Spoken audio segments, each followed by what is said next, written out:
I've been on America's Got Talent. Thank you. You can see how well it worked out for me. Just 3.5 seconds of fame. So I want to start with, kind of a classic in magic. I like to start with a card trick. And I've been to many magic shows, and every show I've gone to, and I've seen a magician just like this take a deck of cards. One of the first things they say is, "This is an ordinary deck of cards." I am here to tell you tonight, this is not. This is not an ordinary deck of cards. This is a special deck of cards. This deck of cards has 52 cards, but 51 of them are completely blank. There's no numbers, there's no colors, there's no pictures. One of them is a regular card. See, I felt so strongly about the show today that this morning I grabbed a regular deck of cards, I took one card out, and I put it inside of this deck. We're going to pick that card together as a group. I need somebody to help me. I'm looking at my friend right here in the yin-yang shirt. What's your name, sir? John. John, nice to meet you. And John, we did not prearrange this in any way, shape, or form, right? I didn't come up to you and say, John, when I need a card, you're going to say anything, right? That's correct. Then you are not the guy I'm looking for. Where is... He was right... No, I'm just messing with you. John, in a deck of cards, right, there's numbers and pictures. We call them the value. I want you to think of a value of a card. So that would be either 2 through 10, or the pictures, the Jack, Queen, King, and Ace. Can you think of a value for me? And say it out loud. 8 of hearts. The 8, not the suit, just the value. So an 8. Together, everybody here tonight is going to think of a suit. So I want everybody here to think in your mind of one of the 4 suits. Now those suits would be the hearts, the diamonds, the spades, or the clubs. Here's how we're going to pick this as a group. In a moment, I'm going to say those suits one by one again. When you hear me say the suit that you're thinking of right now in your mind, I want you guys to applaud, I want you to yell, I want you to scream, I want you to go crazy. John, when you hear the suit that you're thinking of in your mind, I want you to body surf your way out this room. All right, so we're going to start with the black suits. If you're thinking of a club, I want you to hear an applaud for a club. One person, okay. All right, if you're thinking of a spade right now, applaud for spades. Ooh, that was some more. All right, how about a diamond? Ooh, this guy got really energetic. How about a heart? Whoa. Okay, I think the hearts have it. I told you that this deck of cards is blank. And it is. Every single card in here is blank, except for one card, the 8 of hearts. Thank you all so incredibly much. Now, I get asked all the time how I got into magic. And I'm going to tell you, very true story. When I was a young kid, about 12 years old, I got a magic kit for Christmas. I picked it up. I learned every trick in there. I didn't put it down. In fact, after the Christmas break and I went back to school and I did tricks for all my friends, I became immediately the most popular kid in my school. Granted, I was homeschooled, and it was me and the dog. And we had the same, the dog, I had to learn like long division in the periodic table. The dog had to learn how to like sit and not go on the floor. It was not the same. But what I have with me that I actually found in my mother's attic not that long ago is one of the props that I got when I was 12 years old. This was a little magic box that came with that magic kit. And I'd like to show you guys the very first trick I ever did at my very first ever magic show. Can I show you guys? You guys want to see it? All right. So here we go. 12 years old. I want you to imagine this. 12 years old. I gathered everybody I knew for this show into my parents' living room. My little magic box out of cardboard and duct tape. Everybody I knew, including all my parents, my friends, my family. There was a grand total of 3 of us there. 4 with the dog. Yeah, I wasn't very popular growing up doing magic. Spoiler, John, I'm not very popular as an adult doing magic. But check this out. I came into my parents' living room that day with 5 playing cards. I want you guys to count them with me. 1. Okay, with me. 1, 2, 3, 4, 5 cards. I took one of those cards, threw it away. I then snapped my fingers. And yet somehow, I still had 1, 2, 3, 4, 5 cards. The audience, they were so impressed. They yelled out, "Amazing!" Amazing. That was terrible, people. This guy gave me a thumbs up. I appreciate it, sir. Look, this is just one of the first tricks. I'm trying to feel you out. You're trying to feel me out. I'm looking at you guys wondering, are they going to be an attentive, receptive, energetic audience ready to have a good time? Yes. Great. You guys are looking back at me saying, I saw Chris Angel walk on water. What are you going to do, Magic Boy?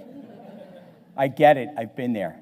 But I want everybody to have a good time. I want to get the blood flowing with everybody a little bit. So we're going to do this again. But this time, we're going to do something insanely special. This time, I want to travel a little further back in time. I got a magic kit Christmas morning. I was 6 years old when I got that magic kit. 6 years old. It was my very first ever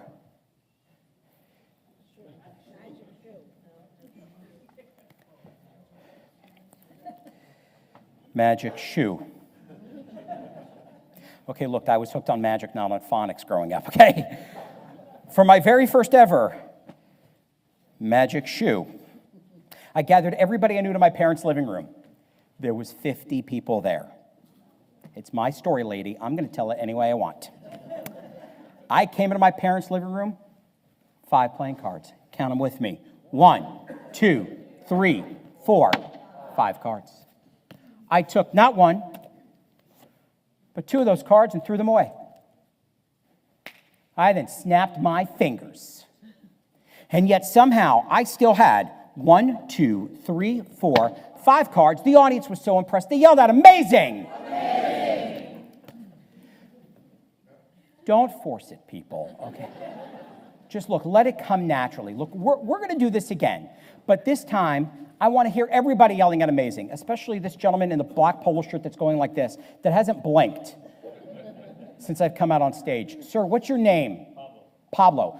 Okay, if I can get Pablo over there to crack a smile in the next 25 minutes, that would be a miracle. But I am up for the challenge there, Pablo. But to do that, we need to do something insanely special. We need to travel a little further back in time. I want you to imagine this. My very first magic show. I was 2 years old. Madison Square Garden. Billy Joel on a piano to my right. A single spotlight coming down. 5 playing cards. Count them with me. 1, 2, 3, 4, 5 cards. I took not 1, not 2, but 3, 4, 5. Amazing. Thank you.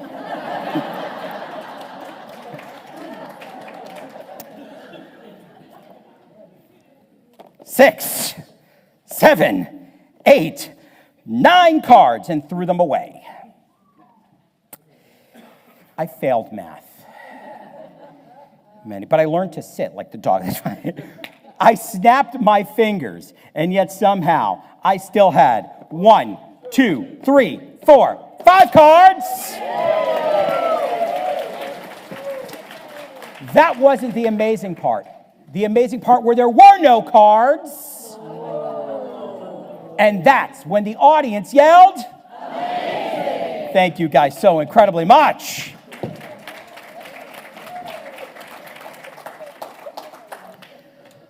All right, I need some people to help me out.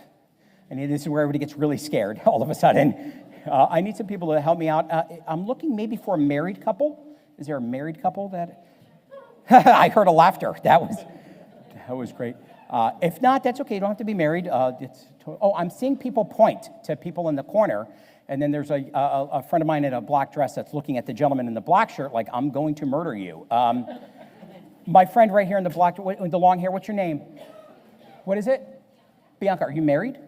Is your partner here? Oh, he was very hesitant to raise his hand. He's like, right over here. What's your name? Mike. Would you guys help me out? Can you give Bianca and Mike a big round of applause? They're going to come join me up here.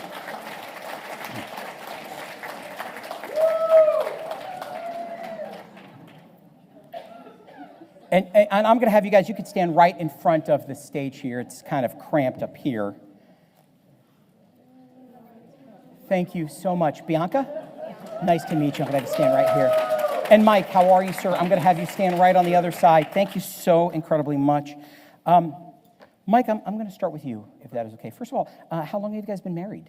Almost 3 years. Almost 3 years. That's amazing. So newlyweds. And how long have you guys known each other?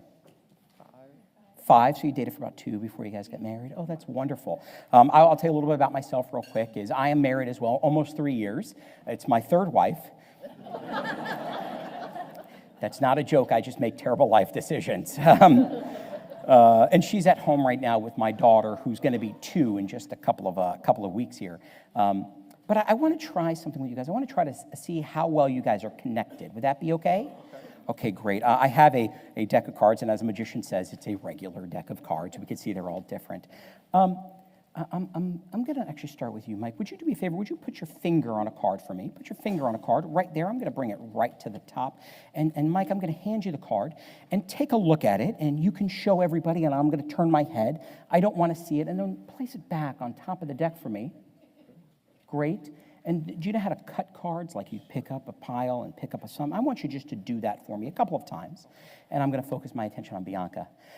Bianca, I don't want to know what card Mike picked, but you did see his card, right? No. Perfect.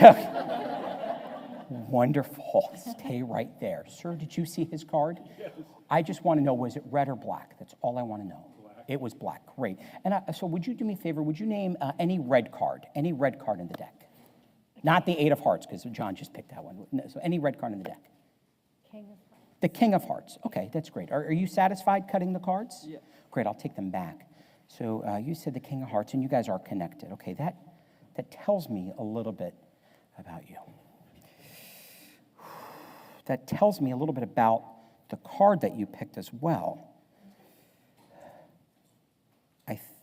I think this actually could be it. I open your hand for me. I'm going to leave that card right there. Don't do anything with it.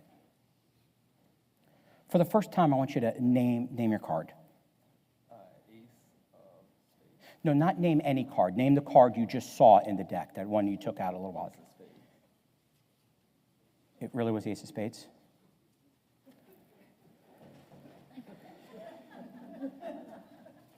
Okay, we'll show everybody what card I just gave you.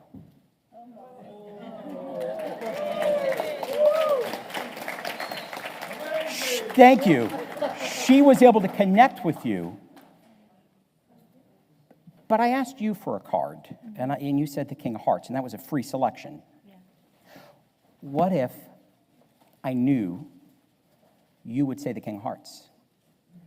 And what if I was so confident that I knew you would say the King of Hearts, I actually wrote it down on the Ace of Spades? Take a look at it. Do you see anything written there? Actually, on the bottom of the Ace of Spades is a printed piece of information. And would you read that out loud and nice and loud so everybody could hear? You will name the King of Hearts. You will name the King of Hearts. Please give my friends a big round of applause.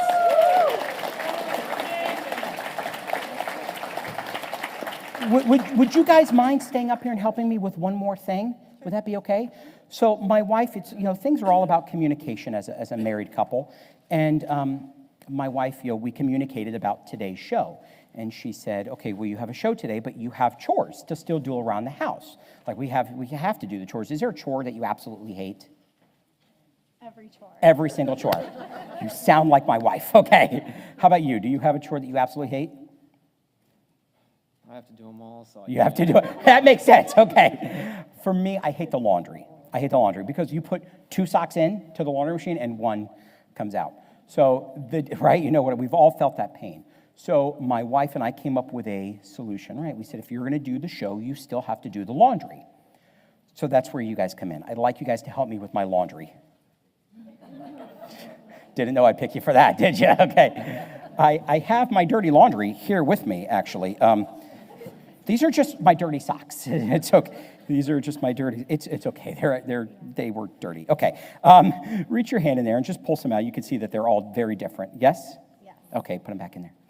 Great. I'm gonna start with you. What I want you to do is I want you to reach your hand in this bag. Now listen to me very carefully before you do. You're gonna reach your hand. You're gonna feel around. You're gonna grab 1 sock. Now sometimes they get balled together, so I want to make sure you only take 1. While your hand's inside the bag, you're gonna ball that sock into your fist. And then as soon as it comes out, you're going to put it behind your back so nobody sees what sock you have. Is that fair? Yes. Okay, go ahead. Reach inside there, grab 1 sock. Just make sure it's only 1. I'll turn my head. Ball it into a fist. Again, sometimes they get balled together, so make sure you only have 1. Okay. Got it? Put it behind your back so nobody can see it. Phenomenal.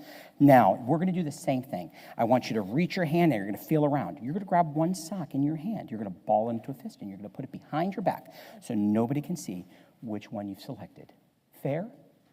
Got it? Oh, almost. Make sure you got a good one. No peeking. I hope it's 1 sock. Well, I hope it's 1 sock, too. So just make sure it's 1. Got it? Yes. Perfect. Now, you guys have known each other for 5 years. You have a strong connection. We just demonstrated it. All I need you guys to do right now is show everybody in a moment the matching pair, and you're going to get a thunderous round of applause. I'm going to start with you. Show everybody the 1 sock that you have. Perfect. It is yellow and green. Show everybody the matching pair. I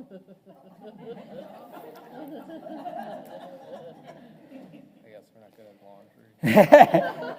He said, I guess we're not good at laundry. Thank you. We'll give them a big round of applause. Stay right there.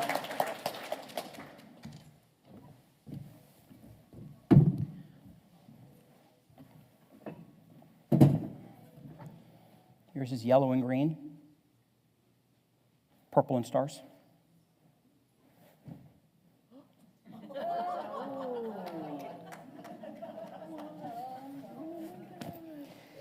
Yellow and green with yellow dots. Thank you. If I see any pictures right now, it's $10. I'm just saying.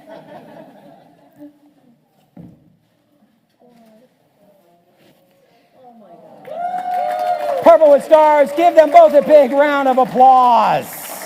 Thank you so incredibly much. All right. We're doing great. We're almost done here. I'd like to show you guys something kind of cool. So I get to travel performing magic a lot. And my family, they are from New York. My mom is from Staten Island, and my dad is from Brooklyn. And I was in New York a couple of months ago, and there was this little pizza place that we had lunch at, Joe and Pat's Pizza. It was phenomenal. But when I left the store, outside the store, across the street, there was this store that drew my attention. It said, Objects of Interest. And I'm like, well, what is this? I obviously need to go explore. So I went into the store, and I found it had like little knickknacks and just kind of little weird things that you wouldn't find anywhere else. And I saw something that day that kind of spoke to me, and I grabbed it, and it was this. It's a Rubik's Cube. It's in a bottle. Now, what I really liked about this is it's unsolved, and you can't solve it unless you were to break the bottle. It just won't come in and out. And this spoke to me because when we think of perfection, an image of perfection may be a completely solved Rubik's Cube. But this cube, however, will never be solved, and therefore will never be the image of perfect, and that's okay. Sometimes perfection is not what we think it is. I'd like to try something with another Rubik's Cube. Now, this one is also not solved. Let me see. I need somebody to assist me with this. Ma'am, right here, what's your name? Dee? Dee, would you help me out? You could stay right there. I'm going to hand you that cube. Dee, would you mix that cube up for me? Mix it up. I want you to make twists and turns. And then after you've done that, would you pass it to somebody else? And when that person gets it, you make 2 or 3 twist or turns, and then I want that person to pass it to somebody else. I want to try to get this cube into as many hands as possible this afternoon. Now, while we're doing that, does anybody, without Googling it, have any idea how many different combinations you could actually make out of a Rubik's Cube? There's a number that you can quantify. Anybody, if you have an idea, yell it out. Say again? I heard it. One more time? It's okay. If you're hungry, grab a Snickers. It's infinitesimal. No, you can. There is an actual number. There is a number that scientists have found. It is higher than 20,000. Yep, really. Higher than 37,000. Million, higher than 1 million. It is not infinite. Nope. A bit higher than 1 billion. Higher than 1 trillion. It's true, I saw it on Mythbusters. Nope. The correct answer is 43. Quintillion. That is 2 numbers followed by 18 zeros. To put it in perspective, 43 quintillion is more than individual grains of sand on all of the world's beaches combined. Where's the Rubik's Cube right now? Who has it? Hi, we're all the way over there. What's your name? She's trying to pass it off like hot potato real quick. Stacy, nice to meet you. Stacy, would you do me a favor? Would you just bring me the Rubik's Cube? Give Stacy a big round of applause. And Stacy, don't worry, I'm not going to make you stay up here, so you don't have to worry about that. You're welcome. I'm going to take the cube back. Oh, look, you got a couple of colors there together. Does anybody know how quickly the world record holder that can solve a Rubik's Cube? Anybody know how quickly somebody can solve a Rubik's Cube? A couple of seconds is correct. The answer is 2.9 seconds. Now, would you do me a favor? Would you raise your hand for me if you mixed up the Rubik's Cube this afternoon? Just raise your hand if you've mixed it up. I just want to count real quick. 1, 2, 3, 4, 5, 6, 7, 8, 9, 10 different people mixed up the cube. I put it in this bag. I didn't get a chance to study it, to memorize the combinations. But right now, I am going to try to solve that cube. Now, I can't do it in 2.9 seconds, but I am going to try to do it as quickly as I can. But I am going to do it blind. I'm going to do it while the cube is inside this bag. Here's what's going to happen. In a moment, I'm going to take my hand and put it in the bag. You guys are then going to start counting from 1. And I do not want you to stop counting until I come out of the bag with hopefully a completely solved Rubik's Cube. Here we go.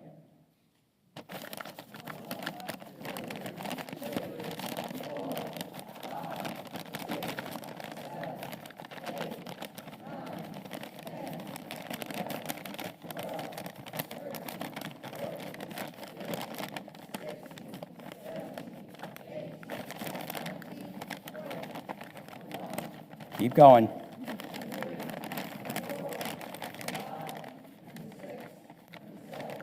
Should have had you guys got a watch clock.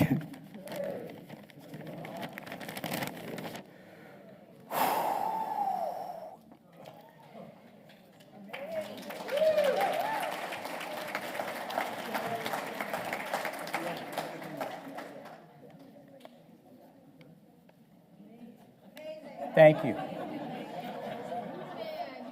Thank you. What'd you say?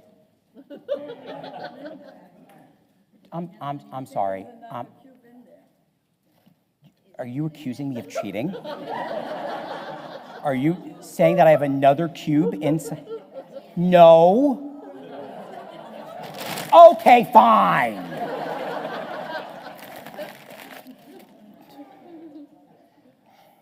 I really can't do that. I mean, it took me 30 seconds just to kind of mess around and build the anticipation. 10 people mixed up this cube. The combination that you guys created here tonight, once in a lifetime. More than grains of sand on a beach. But what if the combination that you guys created here tonight wasn't once in a lifetime? What if it was perfect? What if it was perfect because you guys actually twisted the cube into a perfect solution? And I say it's perfect because there's only one other cube in the world that exists with this combination. And you guys knew that because you had seen it before.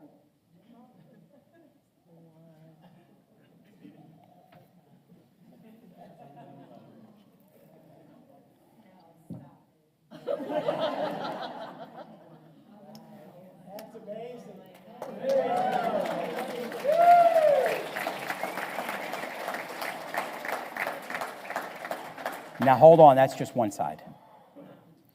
There is side number 2. There is side number 3. There is side number 4. There is the top. There is the bottom. All sides.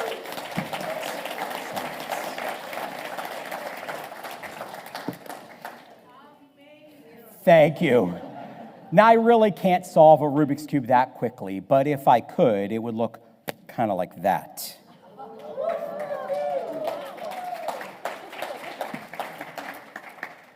Ladies and gentlemen, my name is Jimmy Rook. Thank you guys so incredibly much for your time this afternoon. Have a wonderful day.